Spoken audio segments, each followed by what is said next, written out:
10 ans après le drame du 4 mars, plusieurs sinistrés réclament toujours le versement des indemnités. Ils l'ont encore exprimé lors de l'hommage du gouvernement de la République accompli par le ministre en charge de la construction, de l'urbanisme et de l'habitat, Josué Rodrigue Ngonima, correspondance à Brazzaville. 4 mars 2012, voici 10 ans jour pour jour que les Brazzavillois se souviennent des explosions meurtrières survenues dans le quartier Mpila.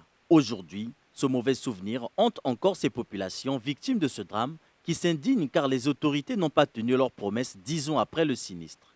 10 ans, il n'y a rien, aucun front blanc encore, il n'y a aucun ajout jusqu'à présent. On est dans la douleur, on n'arrive plus. Donc une personne comme ça avec le droit de l'homme, ce n'est que 25 millions.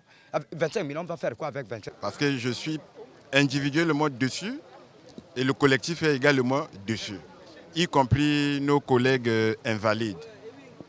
C'est pour vous dire que jusqu'à 10 ans après, il n'y a pas une suite favorable vis-à-vis de la situation du 4 mars. En décembre dernier, le gouvernement avait annoncé le décaissement d'1 milliard de francs CFA et promis 6 milliards en 2022. Ce vendredi, à la Caisse congolaise d'amortissement, nombreux sont ces sinistrés qui passent à la caisse. Mais ces sommes sont jugées insignifiantes. Ma maison a été détruite, totalement détruite le 4 mars. C'était une belle maison. Bon, je ne veux plus la décrire parce que ça me fait mal au cœur. Totalement détruite. Aujourd'hui, je vis dans un encart avec toute une grande famille. J'ai des enfants, j'ai des arrière-enfants, et c'est pas facile comme au début. J'ai beaucoup d'estomac maintenant. Je fais quoi? Je viens pour... On dit on doit nous payer. Quoi? C'est nul. Même avec ce qu'on peut nous donner là, on ne peut même pas faire une chambrette. C'est trop insignifiant. En ce moment, je peux payer le sac de ciment à 9 500. Hein? J'ai acheté 6 tonnes pour construire les tôles et tout. On me donne combien? C'est nul.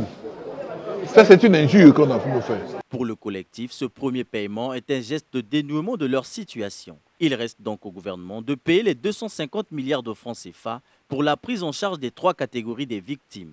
Pour avoir payé, l'État reconnaît sa dette.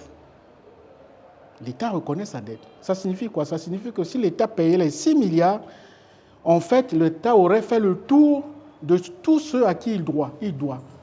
Et à ce moment-là, s'il parle à l'international, il peut véritablement régler ce problème-là. Et tout le monde est gagnant, en fait. L'État est gagnant parce que le rôle de l'État, c'est de faire de telle sorte que les gens vivent dans la sérénité, vivent dans la tranquillité de l'esprit. Voyez-vous? Et là aussi, l'État y gagnerait parce que nous ne payons ni l'eau ni l'électricité. Donc si chacun a son dû, mais il n'y a plus de raison qu'il ne paye pas ces 2 éléments-là, qui sont fondamentaux pour la vie. En mémoire aux victimes, le gouvernement, représenté par le ministre en charge de la construction, de l'urbanisme et de l'habitat, a déposé une gerbe de fleurs au pied de la stèle érigée en mémoire des morts au cimetière du centre-ville. On rappelle, ce drame avait fait plus de 300 morts et 2500 blessés et causant ainsi plus de 17 000 personnes sans abri, dont la plupart restent sans un logement digne à ce jour.